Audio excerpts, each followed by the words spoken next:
Welcome back to episode 6, I think it is. Is it episode 5 or 6? Episode 5 of the Crash Talk Fantasy Sports Podcast. I'm your host, Ben Lynch, and I'm here with Jarett Hackney and AJ Lally.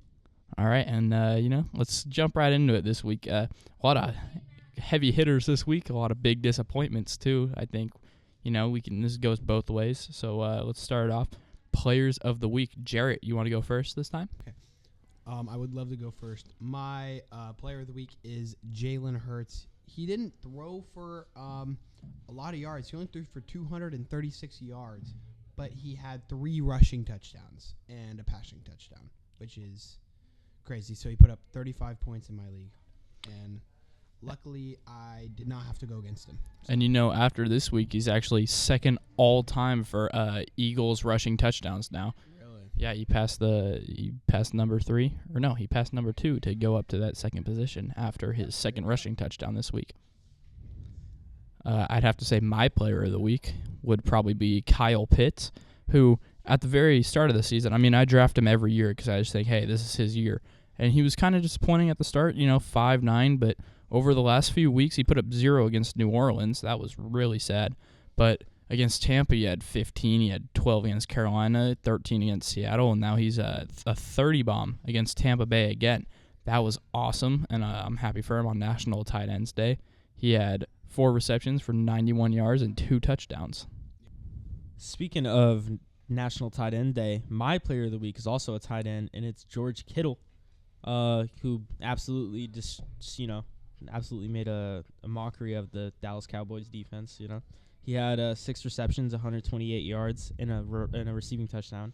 He got 24 points, which is pretty good for a tight end, and he's one of the most consistent tight ends in the league. He's been consistently dropping over 15 fantasy points every week.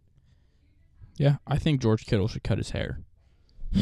It's starting. I like it. If we're being honest, it's starting. No, bro, that's him. It's starting to thin out a little bit. It's George Kittle, dude. It's starting to thin out. I think he should just let it go. Comes with age. All right.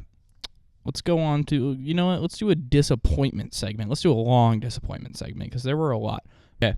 So my 2 players for disappointments of the week have got to be 2 players who are actually on my team and might have single-handedly caused me to lose this week. I would have been in contention.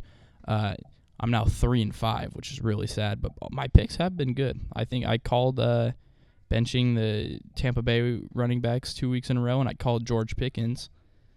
So let's talk about Jordan Love and Drake London. Jordan Love, you got injured in the 3rd quarter, I think. It was either late 3rd or early 4th. I can't remember. I was watching Red Zone, not your game. 7 points. 7.7 points against Jacksonville? Are we serious? Against Jacksonville? You are dropped. Jordan Love is off my team. Matthew Stafford, welcome to the squad. All right, he's going to start spinning that thing once Cooper Kupp and Puka Nacua, they are back, and he is spinning that thing currently. It's going to be great. I think next week he's going to go off, and I added him. He's going to start over Jordan Love for me. Drake London, against Tampa Bay, you put up 7 points. Are we serious? You had 4 receptions for 34 yards. You couldn't do anything better against the Bucs. It's so dumb. He was probably double-teamed the whole game, which would make sense for him to get lowest receptions, but it's very sad against Tampa Bay's secondary. My disappointment of the week was Caleb Williams. He was averaging around 22 points each week, so I was like, okay. And I picked him up off of waivers last week because it was his bye week, so I was like, okay, I'll pick him up, start him this week. He did not do good at all. He only threw for 131 yards with 41 rushing yards. He had a 2-point conversion, but he also had a fumble lost. So he put up 9 points for me, and I should have started Kyler Murray, who had a way better game on my bench. My disappointment of the week is DJ Moore. They went against the Washington Commanders, which they ended up losing due to a Hail Mary, which is absolutely insane. They absolutely just bricked on defense. DJ Moore had 2 receptions for 27 yards on 4 targets, and he got 5 points. Absolutely terrible. It's not totally his fault. He should have got more targets from Caleb Williams, but at the same time, you gotta get a little bit of accountability there. He did not do too good. That was his worst stat line of the year so far. Yeah, I think my surprise of the week, he did bad as far as fantasy points, but I do think he did better than I expected game-wise, squeaking out a close loss by 1 point to the Cardinals. We got to talk about Tua. He only had 13 fantasy points, but he did pass for 234 yards, and he completed 28 of 38 passes. He had a touchdown, and the scary part of this is he had 3 rush attempts. He's still running instead of just playing out of the pocket. 13 rush yards. If you were watching that game, which I was because I had Jalen Waddle playing and I really want to see how he did, the whole stadium, as soon as Tua left the pocket and started to scramble, actually started like gasping. You could hear it through the broadcast. They were all scared, and then they all cheered when he finally slid for the first time. He also had 3 fumbles, which drops his fantasy points a lot, and I think that might just be the CTE making him forget how his fingers work, and that's why he dropped the ball. Another disappointment this week has got to be the Ravens' defense. First of all, one of the best teams in the league, and you end up losing to the Cleveland Browns. Like, are you serious? Yeah, you can't say that just because the Cleveland Browns have possibly, and I know I am a Chiefs fan, so it should be Patrick Mahomes, but the Cleveland Browns actually have my favorite quarterback of all time. Jameis Winston is a goat. I love Jameis Winston, and I'm so glad that he's going out there and balling out. Have you heard his pregame speech? Yes. It was amazing. I heard it. But the Ravens' defense dropped 3 points. They let up 400 yards, which was absolutely terrible. All right, go ahead. My start for the week, I would suggest starting James Cook as he's going against a weaker Miami Dolphins defense, and I think he's going to be getting a lot of points this week. Yeah, my start of the week will probably, this is obvious, really, but Lamar Jackson, even though he's facing a better defense in the Denver Broncos, I think after taking a loss to the Cleveland Browns, he's going to come back and he's going to have like a revenge game. He's going to drop another 50-point game like he did against Tampa Bay. Like, the guy's coming in with a chip on his shoulder to the week, and I think that will really translate to how he plays. My start this week is going to be Joe Mixon. They're going against the Jets next week, which, their defense is all right, but he is projected to get 18 points, which isn't too bad. But I think he's going to go for more. Is that it? Okay. All right, time for sits. Oh, I have one more start. Week 9, I'm starting Tony Pollard against the New England Patriots. They have one of the worst run defenses in the league, and I think Tony Pollard's going to absolutely eat them up. My sit of the week is Amari Cooper. He's going against a Miami defense who is very good against receivers. They're actually the best defense, or projected the best defense against receivers. And last time he played Miami defense was with the Browns, but he got 2.6 points. And last week he got 0.8 points against a worse defense. So I would suggest sitting him. All right, my sit of the week, I'm going to say Dak Prescott, You should always sit that guy. You should. Dak Yeah, Prescott. he shouldn't even be on your terrible. roster. If you have him, like 84.6 people have him on their roster, and 15.9% people start him. If you're a part of that 15.9, you gotta just drop him. There's a lot of better quarterbacks out there on the waivers, like Kyler Murray, which not that many people have. You could pick up Kyler Murray or Matthew Stafford, somebody like that. I think he's a great replacement for somebody like Dak Prescott, who just isn't good.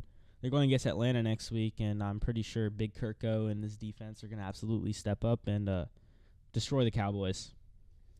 I think someone that should be sat next week has to be Tyler Lockett. I don't think he should be starting for you next week. I believe, when does DK Metcalf get back? Is that next week or is that this week? I'm not 100% sure, but I think Tyler Lockett won't get that many targets against the Rams. They've been actually pretty good this year, surprisingly, once they got their main weapons back. And his game this week, he only had 9 yards on 1 reception through 3 targets. I don't think Tyler Lockett should be a starter. And, that's not a starter for you. That's like a flex guy. I don't think he should be there. Let's go to our next segment, Hot Takes. Yep. All right. All right. He's I have pulling a 2 hot Jarrett. takes. One of my hot takes is it's the same thing following last week. I genuinely believe that George Pickens will end the season as a top 10, top 5 wide receiver in the league. Russell Wilson knows how to throw that jump ball, and that is what he is good at. You give George Pickens a contested catch, and I think he's better than in the open field. I mean, I think this guy's upside, especially looking at his schedule through the rest of the year, he 100% will be one of the best wide receivers in fantasy. My hot take is I think the Vikings are going to absolutely go on an insane losing streak, and I think that they're probably going to fall to around like third place in their division. And miss the playoffs? That is a hot take. Are they going to miss the playoffs or make it? I mean, I don't know, but I think it's going to be a fight for second. I don't think they're going to get first in their division. Oh, My dad said, "Oh, bro, I like your style. Let me look." Tell him to shut up and give you George Pickens. Give me George Pickens. Give you Ricky Parcels. My second hot take. Here's all. My other hot take is that the Chiefs will have an undefeated season this year. That After- might be the worst thing I've heard in my life. absolute Chiefs. Wait till the 49ers get Glazers. healthy again. After adding DeAndre Hopkins, who is everything that we need, he's consistent, he's a veteran, he's a deep threat for Patrick should I pick him up Mahomes. for Christian Kirk? I do not think that we will drop a single game. Kareem Hunt has been playing so good. We're going to save Pacheco for later in the year. We don't even need him. We're guaranteed playoffs at this point. So we'll save him for playoffs. And I think we're going to undefeated season into a three-peat this year, 100%. Next week the Chiefs are going against the Bucks, so Baker Mayfield's going to destroy the Chiefs. My hot take of the week is that the 49ers will win out the rest of the season with everyone back after the bye week. They'll get, Christian McCaffrey back healthy. And then they also have our running back that we used a lot this last week against the Cowboys. Isaac Garendo. Yeah, he's really good. He's actually pretty He good. is really good. Jordan For Mason dropped a RB3, fucking... Yeah. He's good. And dude, Jordan Mason's our RB3 too. Isaac Garendo's basically our RB4. Jordan Mason he's dropped good. a dump this week. Yeah, Yeah, he did. if our running back room He is got injured though. if Yeah. our running back room is healthy, we have the best running back room in the country. I think I could agree. So yeah, that's my hot take of the week. But I think that the Chiefs running back room is also really good because they got Pacheco and Kareem Hunt. And Kareem Hunt's doing absolutely Yeah, but that's amazing. it. Okay, thank you for listening to episode 5 of Crash Talk Fantasy Sports. We'll see you next week.